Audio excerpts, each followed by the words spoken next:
On that note, ears open, eyes wide. Good morning. Welcome back. I see you made it. Mazel tov for that. Did you do this yet? Good. If not, you got a minute. Do it.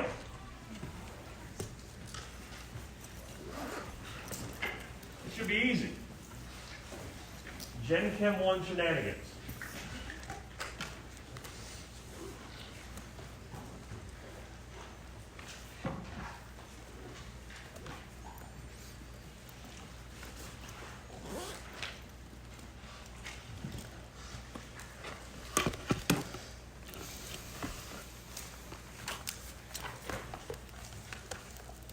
Sorry for interrupting you. Did you still want your question answered now or later?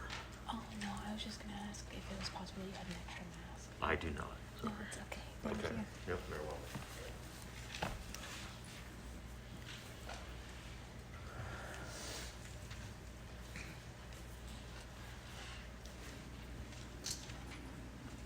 Ten seconds.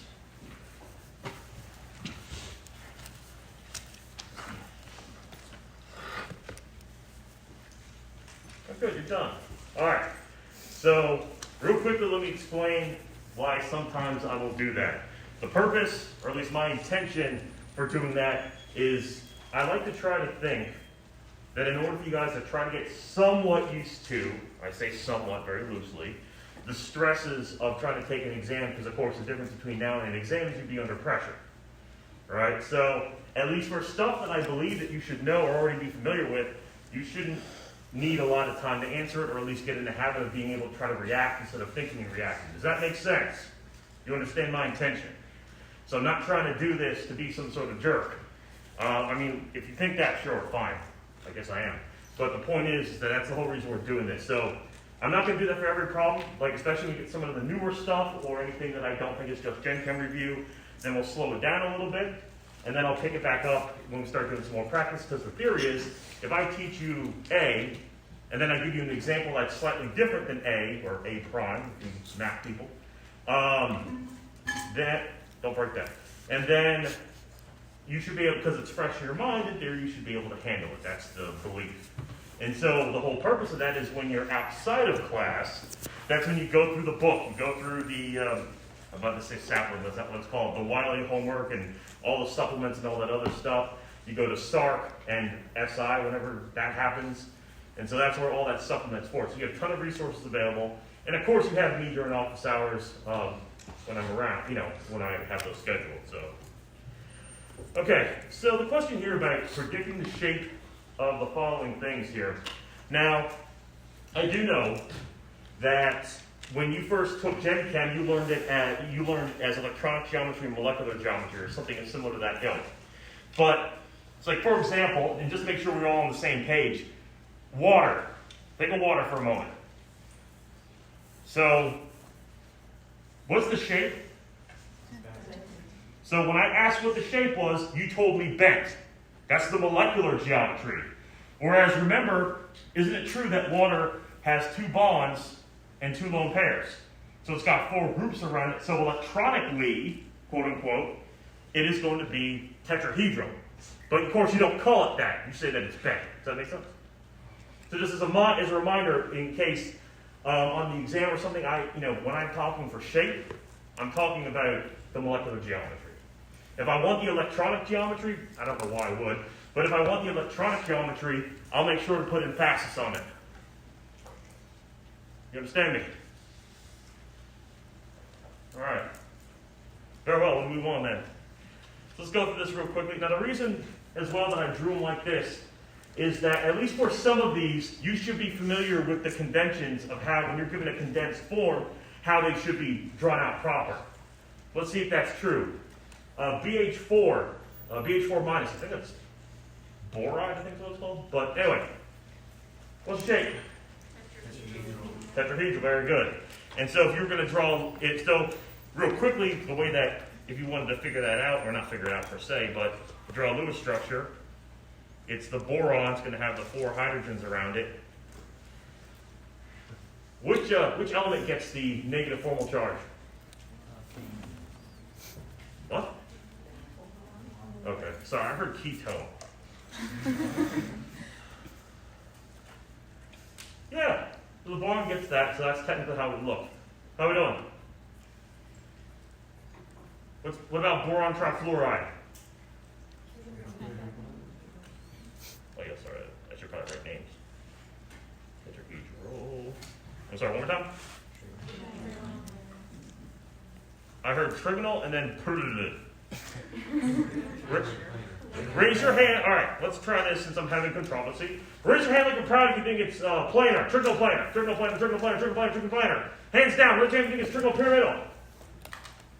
Raise your hand if you think it's octahedral. Good. Where if you did the last one?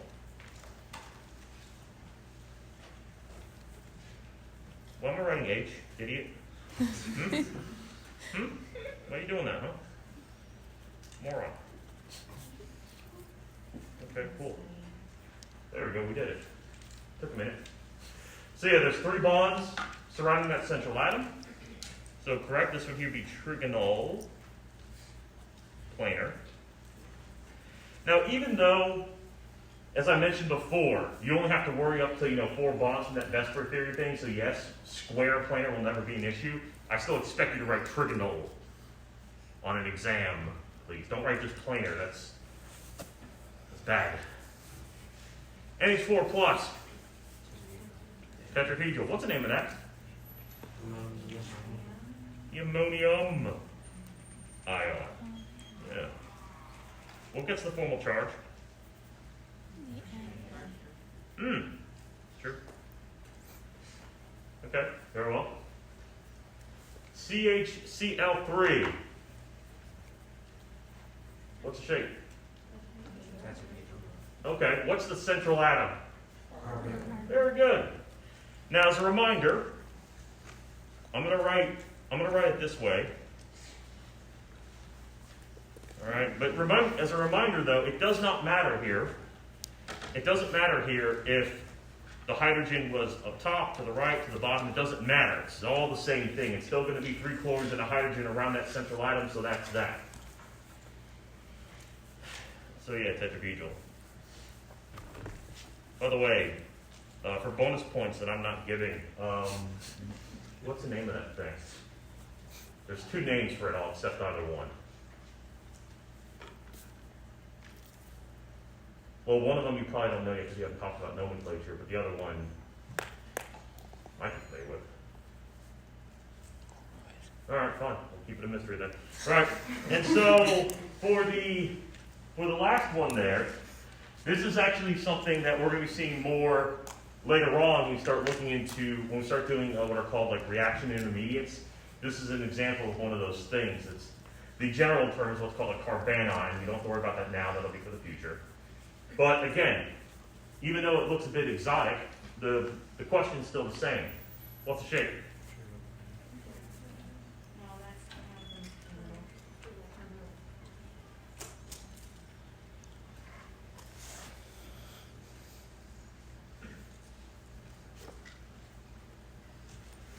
Sorry, one more time?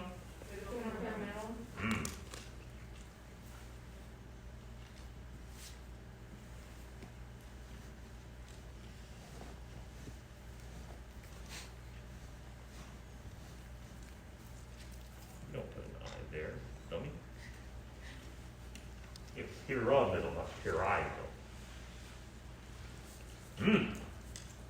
Someone had a chance to look up on the internet what CHCl3 is. That's chloroform. You might know what that stuff is. Okay, very well. Cool.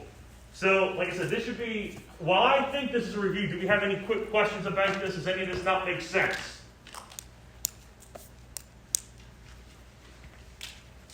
Very well, I'm going to carry on then. So, we already talked about this last time about polarity. Now, your book, you don't have to write this down, please don't, and I'm not even going to reference it in the pages, but technically the way that dipole moment is calculated is using whatever the hell that is. And the whole point of that, or what calculating the dipole moment does, is that it calculates that so-called percent ionic character. Like, so when you have a polar covalent bond, how polar is it while still being covalent? Now, I'm not going to worry about that because I'm not going to have you guys do any math in regards to that. But what I would ask, or what maybe not ask you directly, but what you should be familiar with, is knowing whether or not something is polar or non-polar. Good to go? Right. So for this one here, oh, by the way, actually before I continue on, I will say that for those of you who don't have the book, I'll just let you know that these first 4 questions was actually question 124 in your book. And this one here was one of the questions of 125. So, you know. Now, this one, the question I'm about to ask you is not in the book, but I wanted to ask you this. I just want to focus right now on BF3 and chloroform for a moment.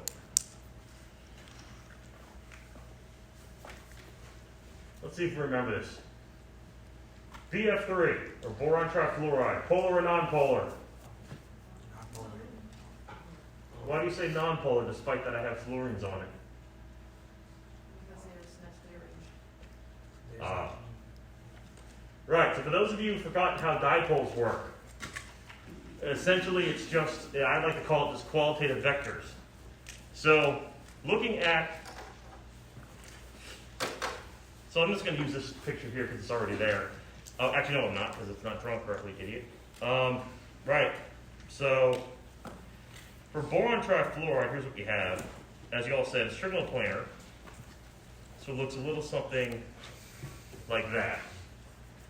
And so, of course, as I've already alluded to, fluorine is more electronegative than boron. So dipole, dipole, dipole. But because that it's planar, even though I have maybe, say, a net dipole going in this direction, because they're equal going both ways, it completely cancels out. And so that's why for here, for boron trifluoride, and so that because there's no net dipole, we know that technically, at least on paper, boron trifluoride is nonpolar. You understand me there? All right, what about chloroform? Chloroform's polar. And so again, to put that in perspective, here we have, I don't want to waste the space, screw it, whatever. So, H,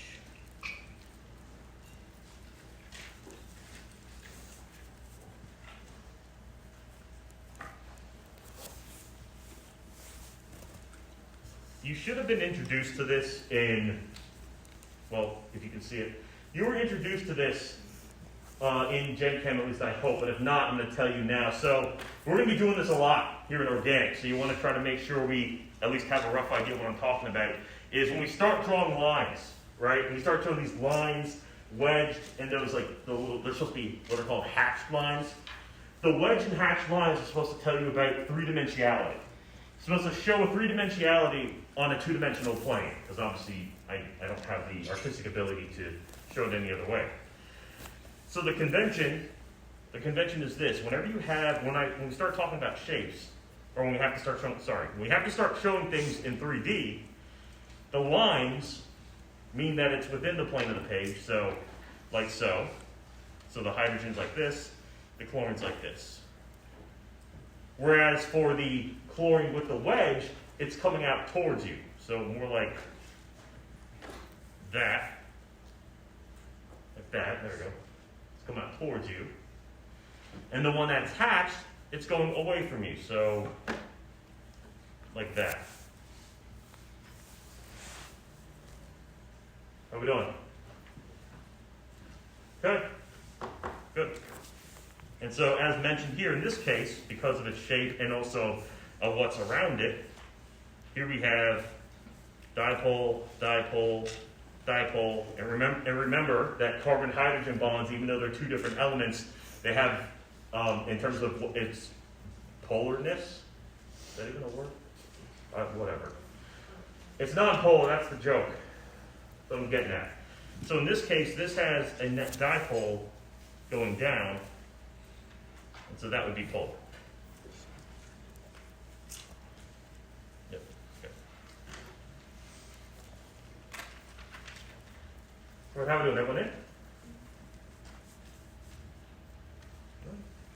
Very well. And so,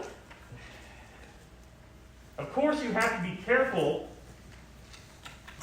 about, don't try to just think of this blindly, because, don't start thinking that something that's trigonal planar is always nonpolar, or something that's tetrahedral is always polar. Do not fall in that trap. Because, I know we haven't talked about it yet in here. Do you know what methane is? What's methane? What's the formula? CH4, right? So if it's CH4, what's the shape? Tetrahedral. Polar or nonpolar? Nonpolar. That one's for two reasons. Because all the carbon-hydrogen bonds are nonpolar. That was a crap example. Let's try this one. Carbon tetrachloride. There we go. Carbon tetrachloride. What's the shape? Still tetrahedral. And you know that chlorine is more electronegative than carbon. Is it polar? No. And that's what I was trying to get at before I messed up my own example. Now for carbon tetrachloride, you have carbon, chlorine, it's the same principle. Chlorine, chlorine, chlorine, and then dipole, dipole, dipole, dipole. And again, we have net dipoles, here and here, for example. But because they are the same magnitude, they cancel out. And so that's why this is nonpolar, even though it has polar covalent bonding. Okay? How are we doing? Okay, very well. So you just want to kind of keep that in mind. What I usually like to say is, so the shapes that we have, right? What are all the shapes that we're dealing with up to this point? It's linear, trigonal planar, bent, tetrahedral, and trigonal pyramidal, right? Write those down. So the shapes that we're going to be dealing with usually, linear,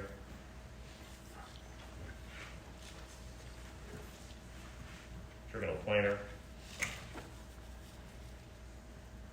tetrahedral, bent, and trigonal pyramid out. And this is molecular shapes? Yes.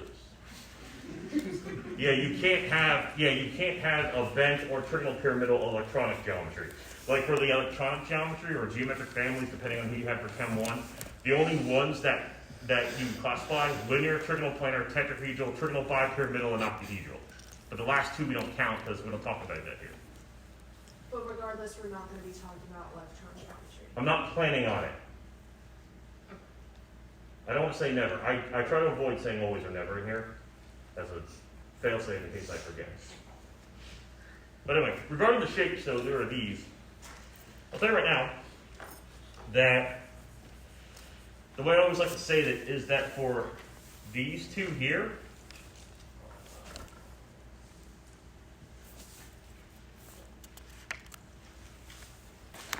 bent and trigonal pyramidal, well, God damn it, I just said I wasn't going to do this. Boom, there it is. Almost always polar. Sorry, I thought I was teaching Chem 1 for a second, my bad. And the reason I say that they're almost always polar is that the majority of molecules, the majority of organic molecules that bear those shapes tend to be polar. Are there exceptions? There always are. Just kind of get that out of the way. Will you see those exceptions? I will try to let you know of them as they come up, but, just kind of keep that in mind, all right? And for the other three, understand that the other three doesn't mean that they're never polar. They're just, let's use scientific terminology here.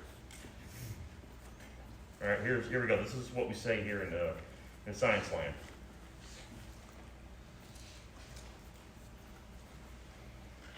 Boom, there it is. They're sometimes polar. All right, it requires for you to kind of pay attention to what's surrounding it and their electronegativities.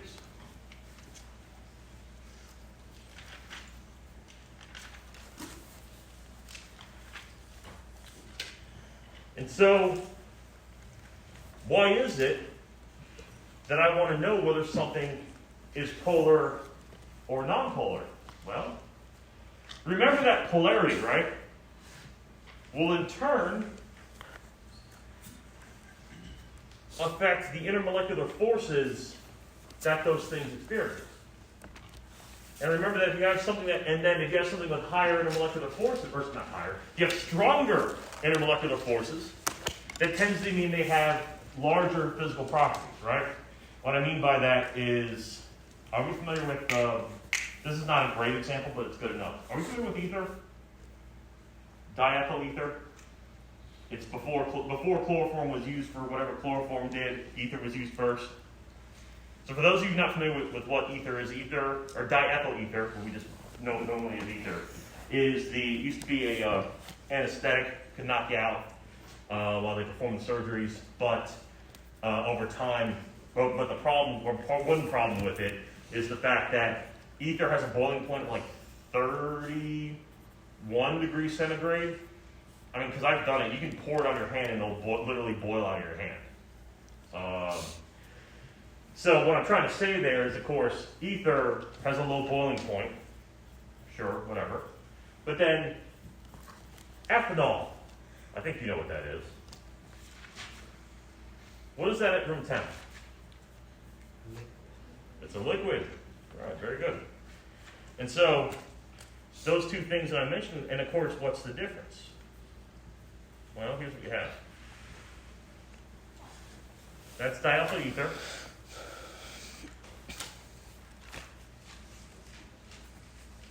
And that's ethanol. So,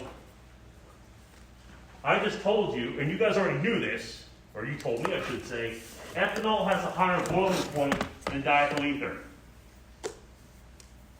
Why? So one of the things that should scream out at you is the fact that, hey, this here bears an OH. And so it has hydrogen bonding. We know that hydrogen bonding is kind of strong last I checked. And so that's what I mean by that. And that's the whole logic behind it. Are we good? Okay. And so that's why you have to know this, so you know what gets bonded, like what type of intermolecular forces do these, when we have more than just one molecule, if you have, several Avogadro's numbers worth of them, how do they all interact? How do they all work?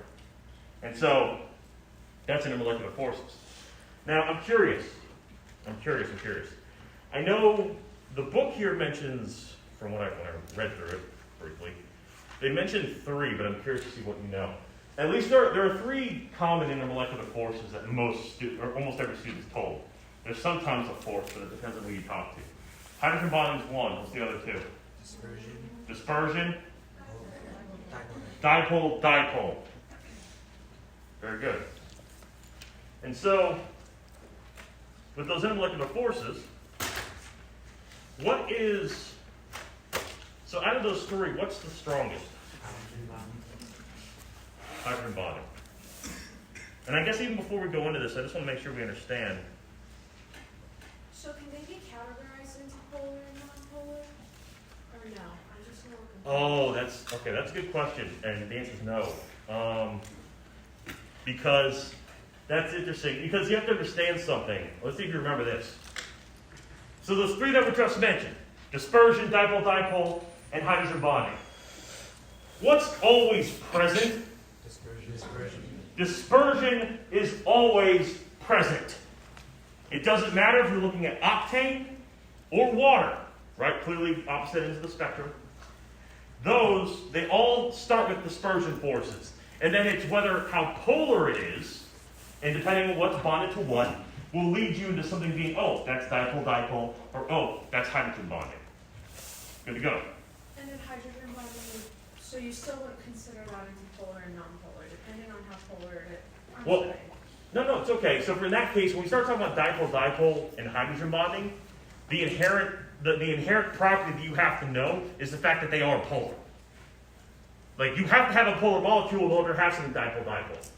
You have to have something polar in order for it to be hydrogen bonding. It doesn't necessarily have to be polar to have dispersion. Oh, okay. So let me restate. Please. London dispersion, and what's the other one? I don't know. I don't know. The other one. Which other one? There's two. Not dispersion, but the other one. There's two! No, dispersion, but I don't know.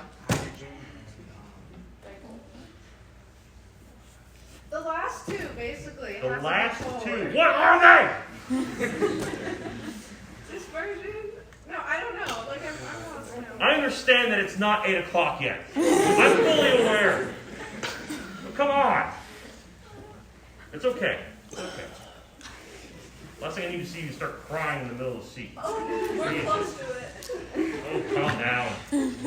Calm down. You're amongst friends. Shut up. Oh, yeah. Jesus. You're amongst friends. Well, if not, you will be, I'm sure. All right. Okay, so the bottom two have to be polar. What are the bottom two? Dipole, dipole, hydrogen, bonding. Good. I'm glad to know you can read. Excellent. Again, there's a little thing called reading. I get it. It's hard. I understand. I understand. It's early. Now it's 8 o'clock now. You have no excuse. Now 080. You got no excuse. No excuse. If my old ass can be awake at 03, you can be awake at 08. Look, I want to make the early bird special at Denny's. So what we're saying here is that with these three So yes, so for, I guess to these two will make comment of it, that the characteristic of these two is that you need to have polar molecules here.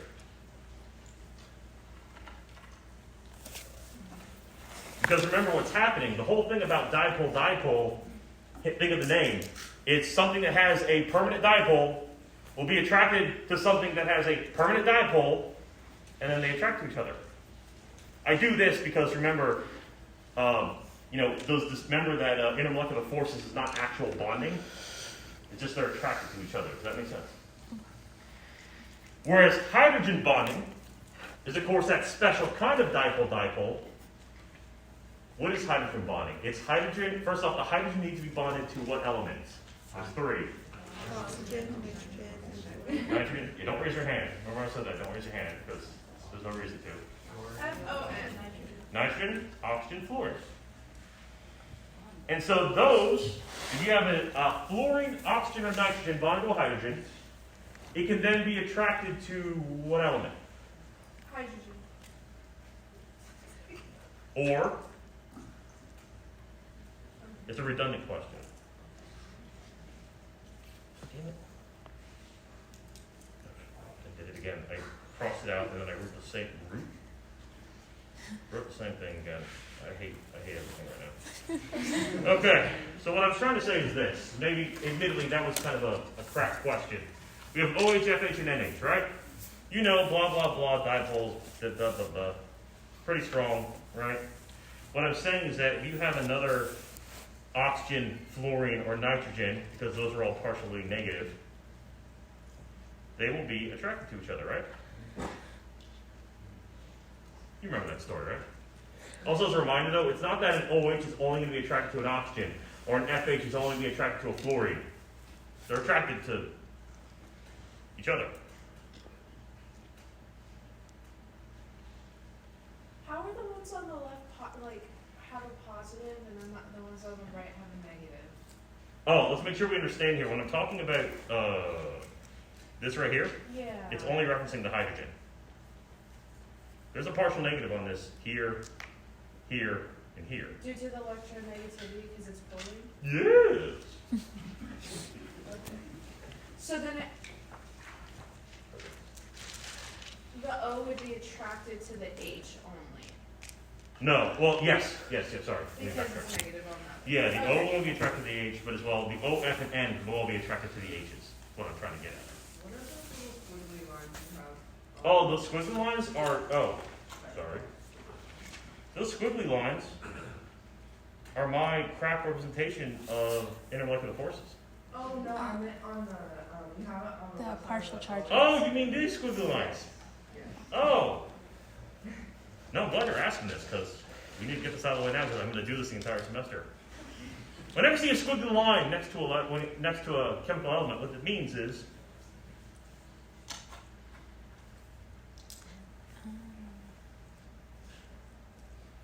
technical terms.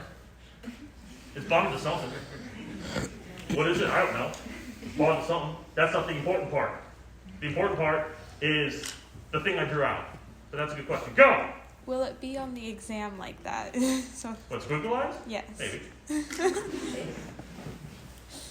It depends how well Chem Draw allows me to draw these things. I like teaching organic, but I hate writing the exams. I have to draw so many things. And I'm a stickler for details with bond angles. Spent 3 hours drawing one molecule because I can't get a bond angle right, and it makes me angry. These are the things that keep me up at night, children. These are the things. Okay. What?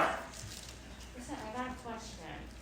No, I'm kidding. So when we see these molecules, do you want us to be familiar with the angle that they're at? Like, do you want us to be able to just be like, that's a 90-degree angle and that's 109 kind of situation? Yes. Yeah, sorry.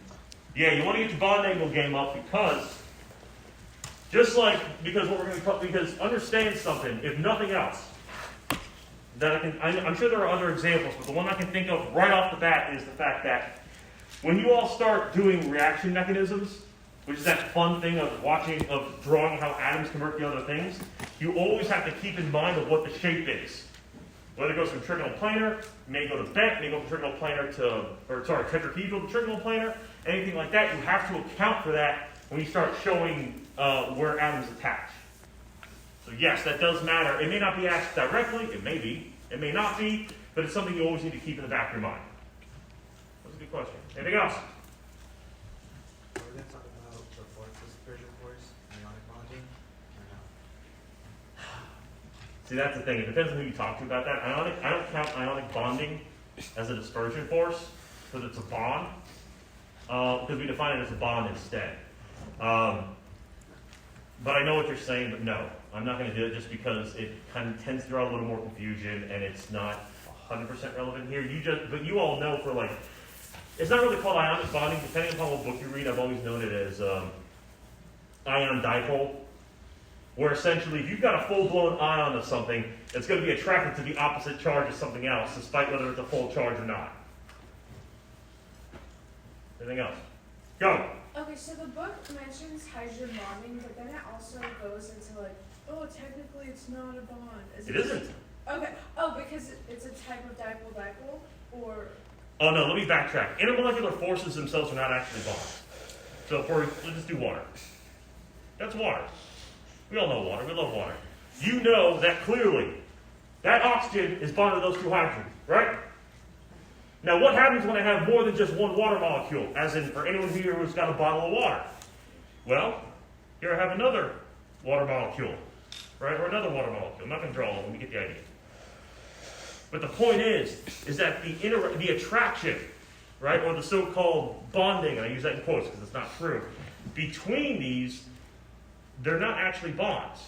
It's just, hey, you're negative. Hey, you're positive. We attract. Understand? Right. And then that's why also we have this here, but don't ever say like, oh yeah, this right here is a bond. Like, don't say that. That's the party foul. Don't do that. Nope. That's why it mentions how hydrogen bonding isn't actually a bond? Correct.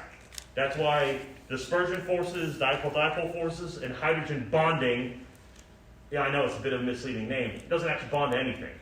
It's just attracted. But no, I'm glad we're getting this out of the way. This is good. How are we doing? Okay. And so we're talking about physical properties, right? Physical properties. As I go down this list, so if I have something that only has dispersion forces versus something that only has hydrogen bonding, what has higher boiling point usually? Hydrogen bonding. Okay? So that's one thing. Now, remember, that's not always true. Because, of course, you can have something that's completely nonpolar have a higher boiling point than, something else. Like here, let me give you a very extreme example. Wax. Y'all know what wax is?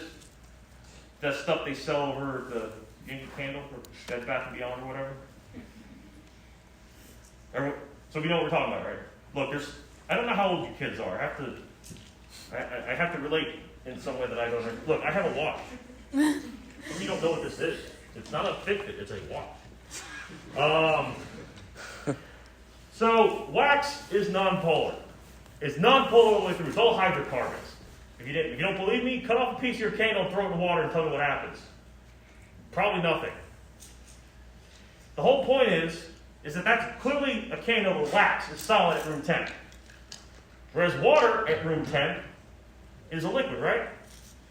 So even though that wax, so the whole joke here is that even though that wax only has dispersion forces, but water has hydrogen bonding, wax in this instance still has the higher boiling point.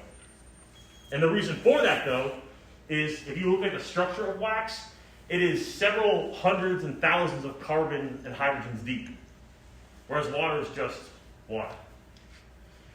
And so the reason I bring this up, Are you saying that the compound is larger? yeah, like I forget what wax looks like. It's like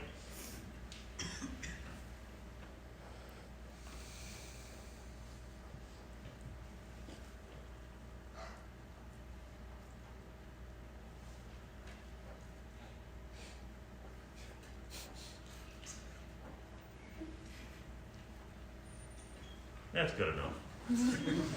You can count how many. You get the idea. There's a lot of carbons there. Hopefully I do them right. I don't know how many there are, but it's some number greater than 10. And then there's water.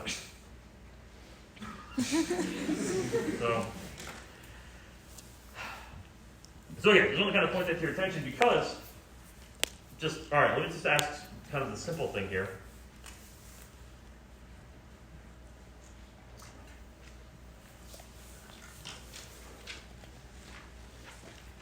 All right, this is question 130. Here's the question. Hey, which of the following has the higher boiling point?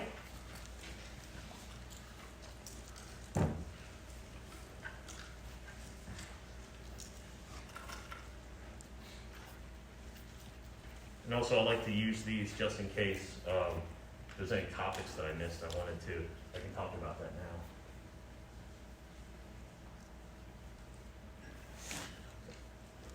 What's about raising my hand? Don't worry about it. Just yell it out. The second The second. answer. Ooh. Yeah, so for this one here, this is what I mean. This is an example of something that I didn't talk about outright. You should already know this from Gen Chem. But yeah, this one's going to have the higher boiling point because it's that straight chain. The general rule is that things that are straight chain are more stable than things that are branched. And so you notice here, those little methyls that are sticking out, or not methyls, you don't know what those are yet. These carbons here, they're jutting out, right? So they're more bundled together, whereas this here is, think of it as like a straight line one way and a straight line the other way. That's the theory there. Okay. B.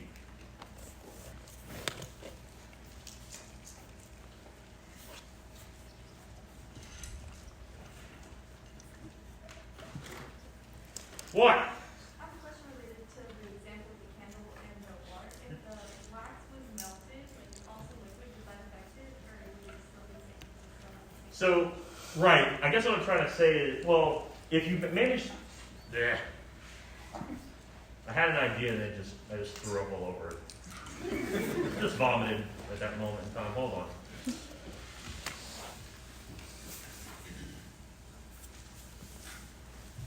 Okay.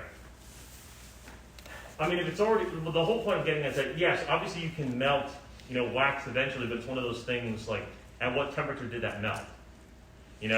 And also remember too, like whenever you melt a candle, as soon as it gets away from that heat source, it freezes up again, it rehardens.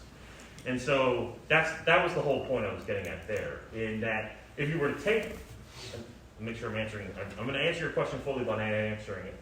And whereas if you take, say, liquid wax and try to put it into water, for boiling water, for example, I would expect, now I don't remember the boiling point of wax, so I could be just blowing smoke out my you-know-what, but I believe it would just kind of congeal to itself and just sit in water. It may be soft, but it isn't going to, meld with it. It won't be homogeneous. Did I even answer what you were asking? Thank you. Yeah, that's one of the many flaws that I have is that if you ask a question, I'll just ramble and I'll never answer it. Try not to, but it's force of habit. Left or right? Left. Right. Right. Why right? There's 6 partners. It's bigger. Yeah, they're both cyclic, which we'll talk about what that means later. But remember, this is also good practice for you to get the counting here. And that here we have 5 carbons, whereas here we have 6. And the thing that's bigger will have a higher boiling point. How are we doing? Is this working? Okay. There's C and D. You can do that on your own. I don't feel like doing that. And so the other reason we care about things that are polar and nonpolar is we need to talk about solubility. Solubility. You remember that phrase, like dissolves like? I hope. If you don't, let's see if you can remind me. What does that mean? Polar with polar, and not polar with non-polar. So whenever you hear that like, correct. So when you hear like dissolves like, that phrase, what that means is, like is that polar solutes will dissolve or be soluble in polar solvents, and nonpolar solutes will be dissolved in nonpolar solvents. Good to go. All right, so that's important to know because sometimes you may be asked, hey, like we're just like we did in organic or not organic in Gen Chem. Hey, is this thing soluble in water, or is this thing soluble in this? Is this thing soluble in this?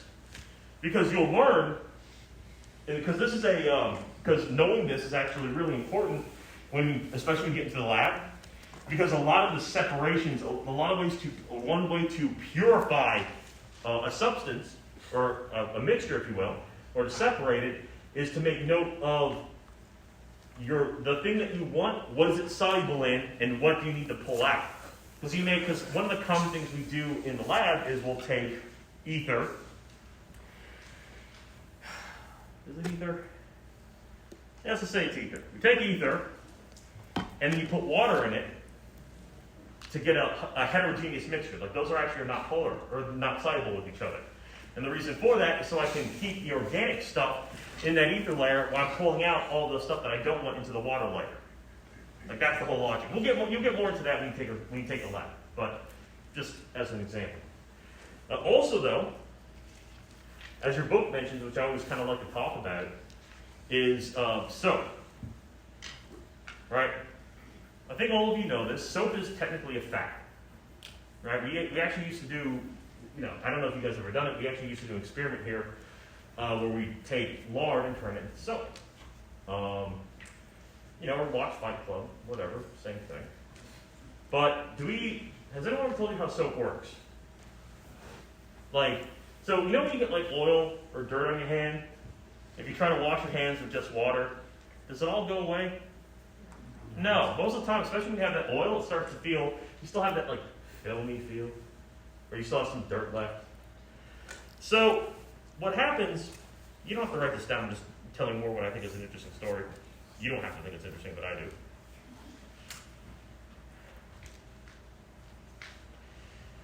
That's an example of a soap, right?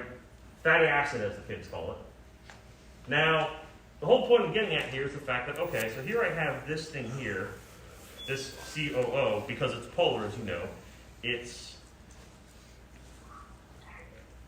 Turn that off! That's hydrophilic. What does it mean when something's hydrophilic? Something that's attracted to water. Okay. Whereas here,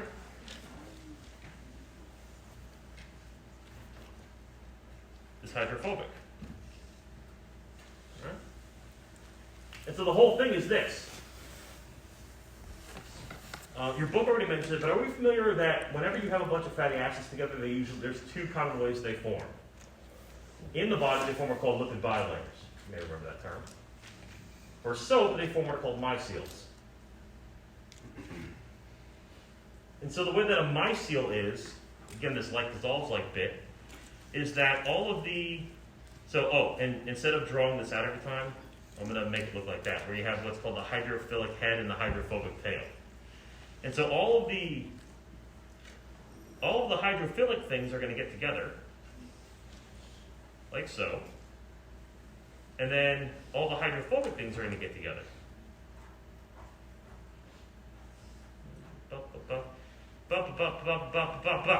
Now, so of course, we've got water on the outside. We don't have water on the inside.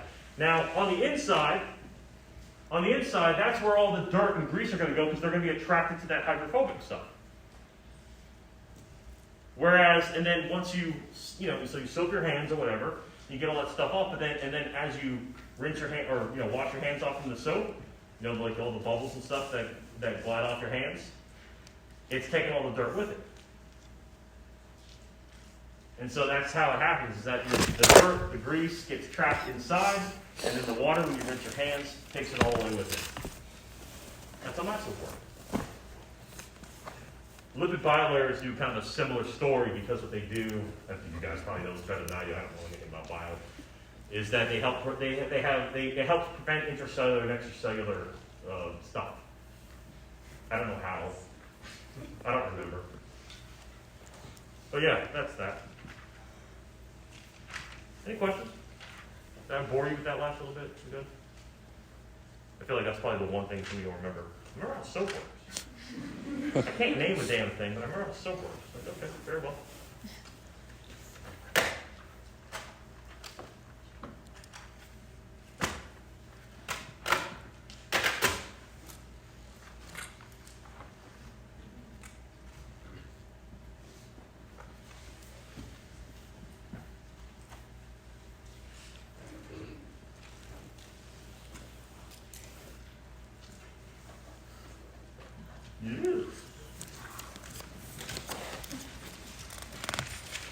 Okay.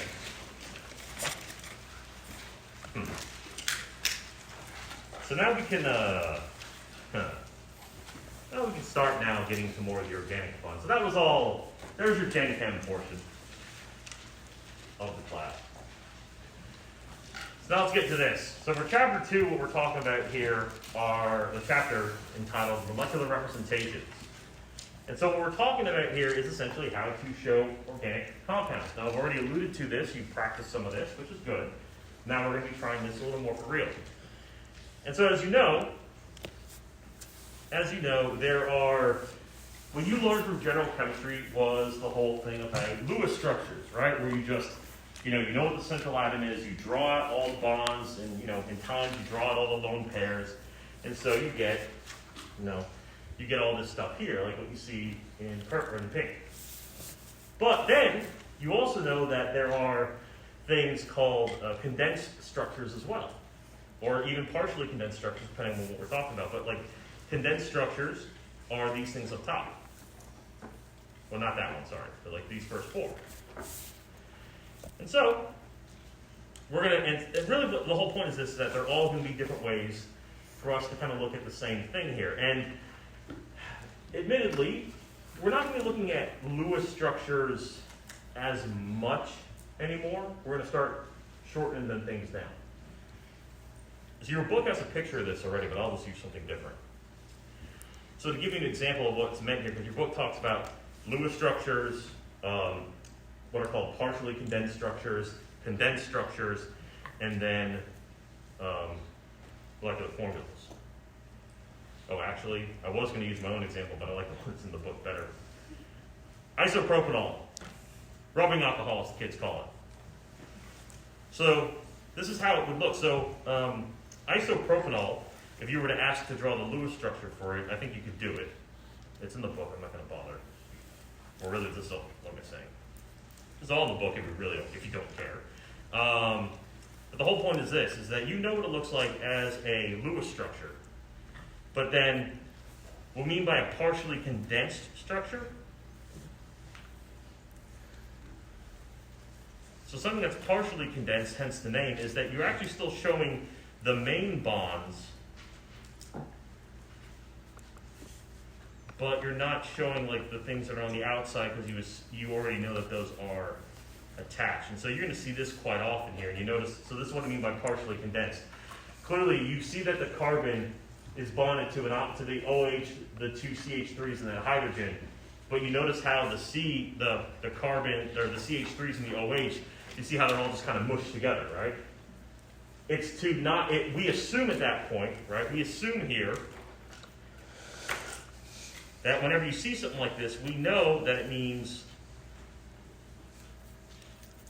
and that the squiggly means the rest of the molecule, but that's what I mean by that. Everyone with me there.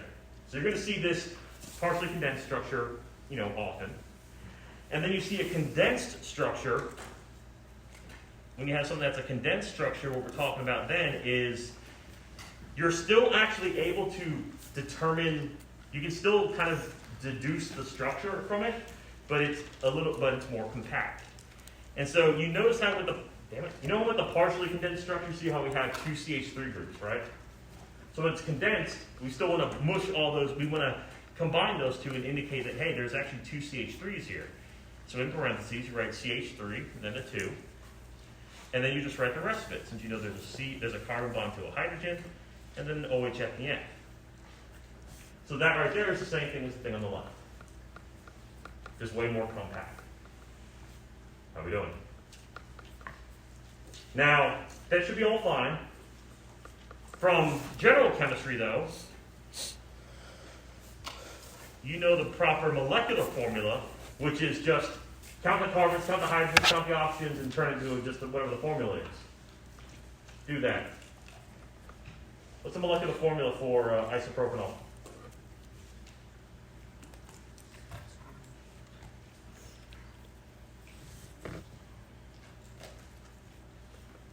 How many carbons?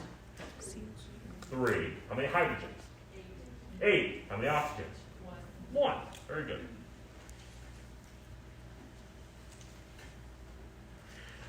So you know that the molecular formula tells you how much of each atom there are, but unlike what you see before, the molecular formula doesn't tell you how they're bonded together. It's just, there it is.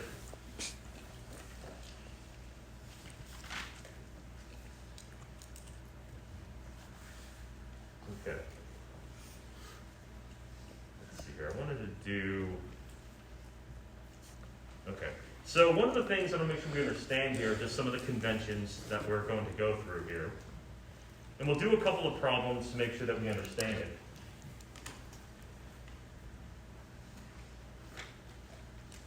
I'm not going to do all of these, but on page 53, we'll do practice problems 2.1. And so just again, let's kind of give you an idea of how to read these and be able to translate them into more proper structures. So the question here is draw Lewis structures for these things, okay? Let's start with A. We'll do this one together.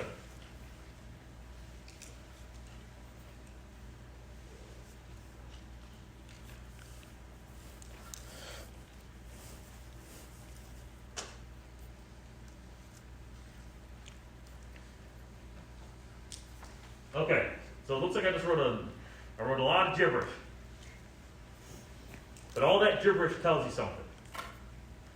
So let's break this down. How does this work out? What did we say before about hydrogens? How many bonds do they have? They're monovalent. They only bond to one thing. So you know when you look at the middle there, like H2CCHO, for example, like that CCHO, you should know that hydrogen in between the carbon and oxygen, it's not a CHO bond. It's not a carbon-hydrogen-oxygen bond. You know that's not possible. So what that would imply then, well, let's go ahead and just break this, let me just break this down left to right. So again, here I'm saying that I have 2 hydrogens off that carbon. That's what that means. And then from there, those 2 carbons are bonded to each other.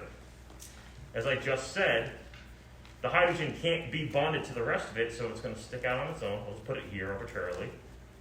So what that does mean, though, is that the carbon is going to be bonded to that oxygen in the middle. And then we look at the rest of the molecule, you know that oxygen is going to be bonded to that next carbon. Now, let's make sure we understand what I'm saying here about this. And that is, remember, oxygen in organic land tends to bond to how many things? Remember, oxygen's divalent, right? So this should make sense that if I just have an oxygen, the way that it's presented, if I have an oxygen just sitting by itself, it should make sense that I'm going to have 2 carbons next to it. Or I'm going to have 2 carbons attached. Good to go? All right, let's proceed. Right, so then from there, because this carbon here bears the two hydrogens, and then we have the rest of it, we have another carbon. So remember what I kind of showed you earlier. So here I have a CH and then two CH3s. And so, it wants a Lewis structure, so great. All right, so then put one hydrogen here, and I'll try not to clump this up too much, but CH, H, H, that's one. C, H, H, H, that's the other.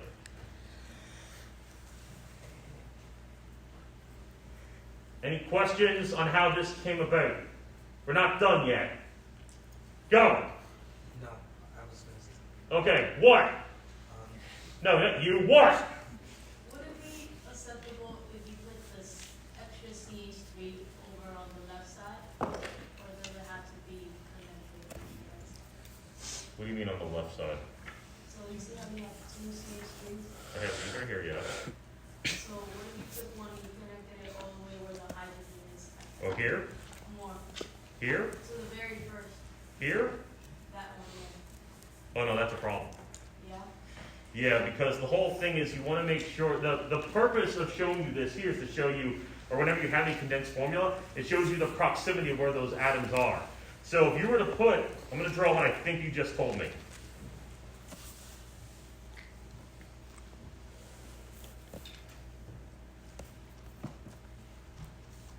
You mean that?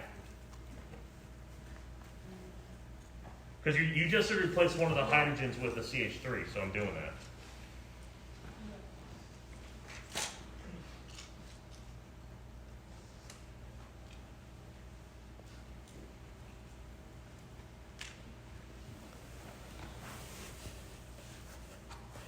Right? Is that what you're trying to say? Yeah. The problem is that you see how this is CH2, CH and all that? It becomes CH3, CH, CH, O, CH2, CH2, CH3. In other words, not that. But can't you add the hydrogen underneath the C right there? So you make it CH3, CH2? You could, but you have to count the number of atoms though. Don't have atoms come out of nowhere. If you want to put an H here, that's fine, but then it's like you'd have to get rid of that one. All right, you can't just, so that's what I'm saying is that you can't just pull atoms out of nowhere. You have to account for it. And that's what I'm saying is that we're not done yet. Because I think I know where you're going with this, is that you look at that structure in pink. Does everything in there have an octet? No. no. What doesn't have an octet? The C, the carbon in the middle. Right, as correctly mentioned, is that these two carbons here don't have an octet there. And like I said before, you don't just want to have, you can't just pull atoms out of nowhere. So in order to satisfy this, in order for those two carbons on the left-hand side to have an octet, Double bond. what do I need to add? A doublet. Doublet bond. Jazz hands. That's it. I know this seems probably a bit rough from what you're used to, so that's how we start. Now also,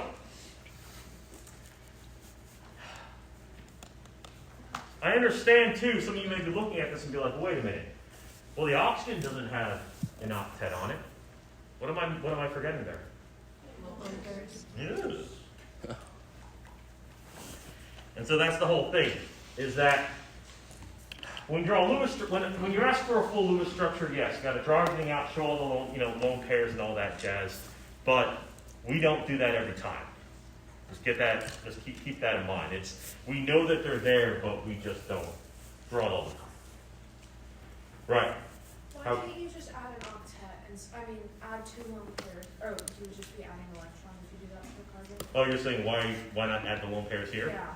Oh, because that's a good question. She was asking why can't, I'm not going to draw the whole thing out, but why can't we do this instead? Well, I'll explain.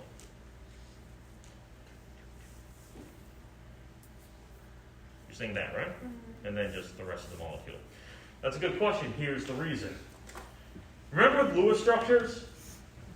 Remember the difference between a so-called good Lewis structure and a poor Lewis structure has to do with formal charges, right? Isn't it true?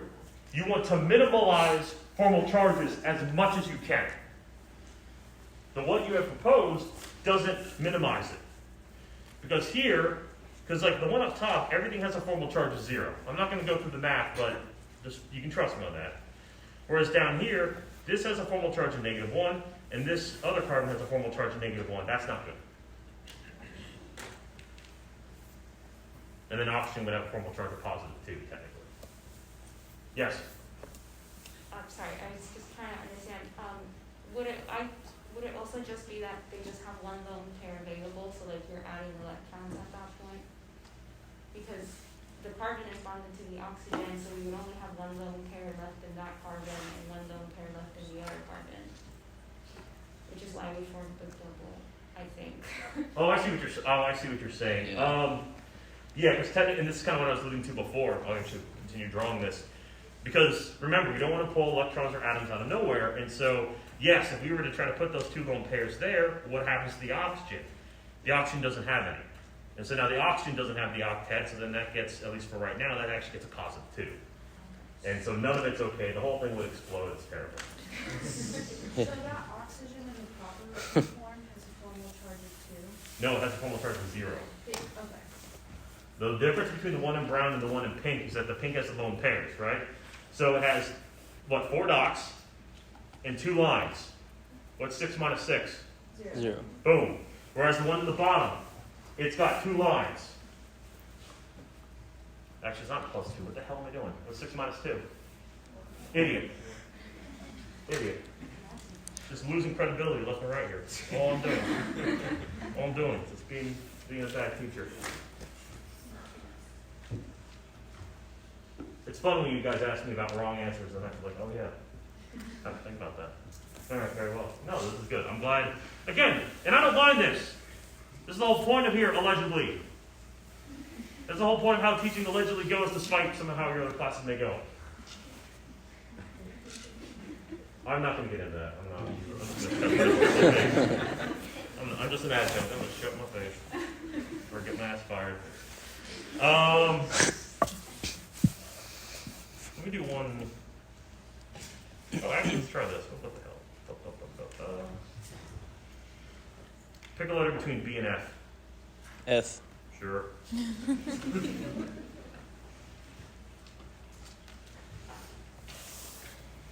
But do we get the concept of how to draw Lewis structures, though? You do? Okay. Let's see if you're lying to me. You got 2 minutes. Draw me something beautiful.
One minute.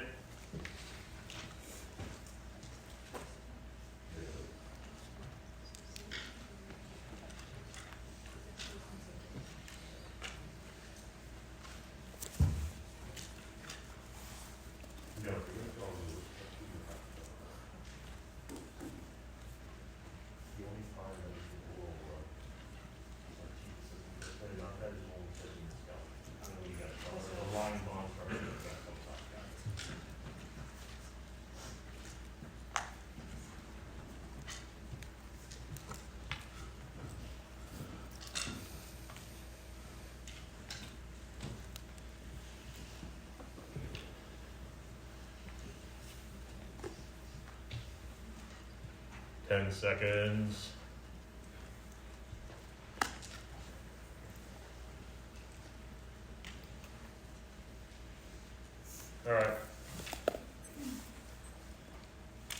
go through this very quickly here.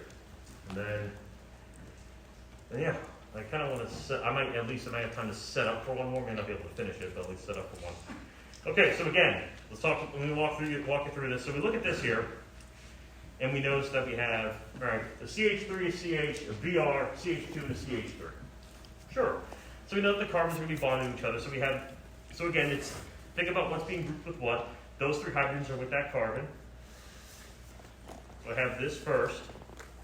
And then I have a carbon that also has 1 hydrogen.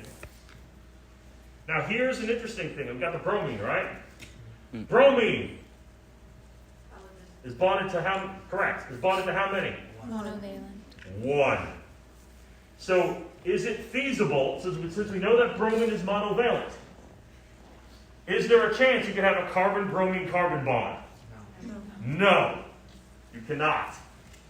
So the bromine would go up top, for example, and then the rest of it. We've got CH2, C, H, and H, and finally C, H, H, H, and then for the walls, 1, 2, 3, 4, 5, 6.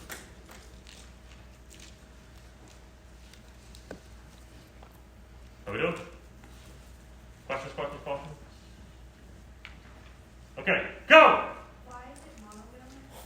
Oh, because in organic chemistry, or even like when you were talking about Lewis structures back in Gen Chem, there was probably never a time, whenever you had a halogen as a side piece, ever have more than 1 bond.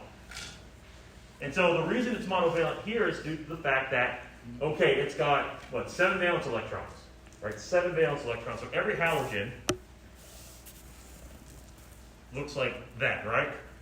And remember, when this is going to make a covalent bond, this one thing here is going to bond to a carbon, one of the carbons here. And that's the bond that works, because the other 6, or the other 3 pairs, are stable enough to hang out by themselves. Does that make sense? Good. Anything else? Go! Why can't you have a carbon-bromine-carbon bond? Because it's going to violate what I just said. Because remember what I'm saying, when something is monovalent means that that atom bonds to only one other thing. If you're going to propose that that's true about a carbon-bromine-carbon bond, if you take a look at it, that bromine is no longer monovalent. Because it has 2 bonds in it, you're proposing that it's divalent, which it's not. That's good. Go! I drew bromine on the bottom. That means you're a terrible person. You ever think of that one? The real answer is it doesn't matter. Yet. It will in the future, not this second. But yes, it also means you're a terrible person. Would that just be considered like an isomer, like drawn a different way? Spoilers. Calm yourself. You'll learn. I will say this, just as a side note, if you're not good with being able to take 3-dimensional images and turn them in your head, you might want to get a model kit. Or at least some Legos. Or get some gummy bears and put toothpicks in them. Whatever. Just a thought. Anything else? Okay, let's make it awful.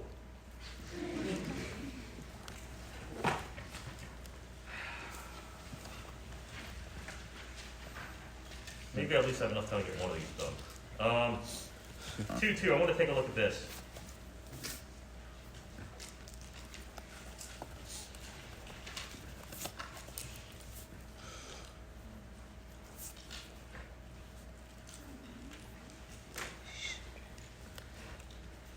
Oh, we can't see it all. There we go. CHO. Oh my goodness. So, okay.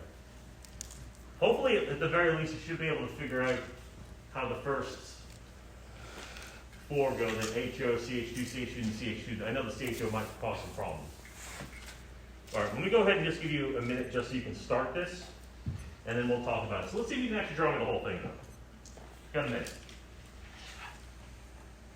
Would you like a fully condensed or like a full blown? No, the full-blown Lewis. Because actually what you see there is a partially condensed. Nice.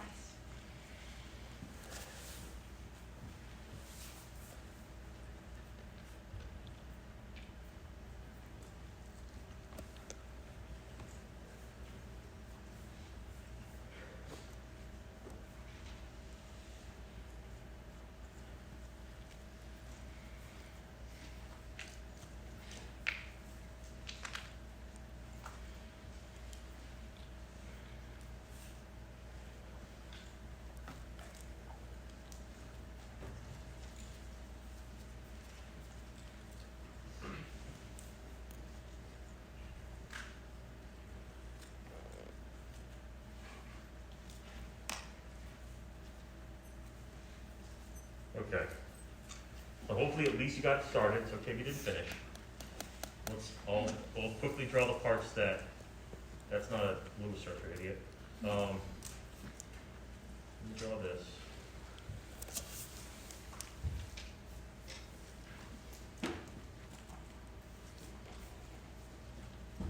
So you should have at least that for up to the CHO.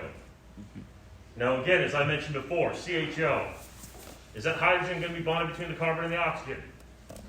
No, because it's monovalent. So therefore, the only way you could draw this in any sort of reasonable fashion would be the carbon here and then the oxygen here. Clearly that carbon doesn't have an octet. How do we fix it? Double bond. Where does the double bond go? Very good. It goes here. The reason it doesn't, I think, again, the double bond does not go to the hydrogen because a carbon-hydrogen double bond means you're implying hydrogen is divalent. It's not. And then it wouldn't go to the carbon-carbon double bond because then this carbon here would have 5 bonds on it. And that's not okay. Don't ever tell me. On the left side, could you switch to H and O? Or is that, Yes. When we switch, you mean switch where they're positioned? Yes. Yeah. No, that side, No. right side,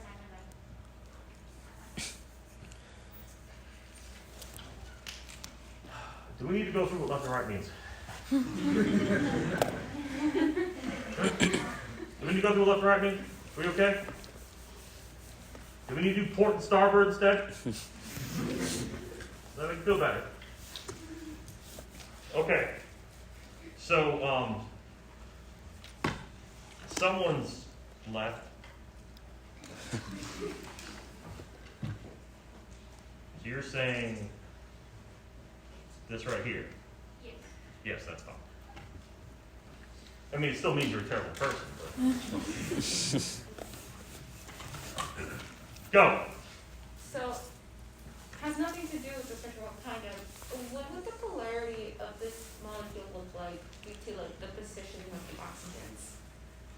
Oh, that's a good question. Hold on, I'll get to that. But regarding to the structure itself, is there anything else? Yes.